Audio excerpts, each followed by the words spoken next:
ঈদকে কেন্দ্র করে একটি বিনোদন কেন্দ্র সেজে উঠেছে ফুলে ফলে, লোকে লোকারণ্য হয়ে উঠেছে এই অঞ্চলের জনপদ।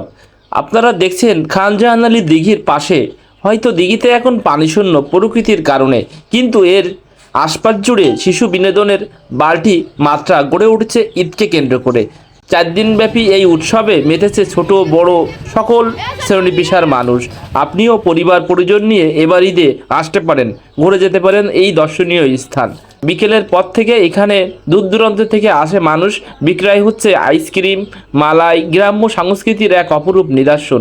চারিপাশে সবুজ শ্যামল প্রকৃতি, মেঠো রাস্তা, এই ধরেই আসছে পর্যটকরা।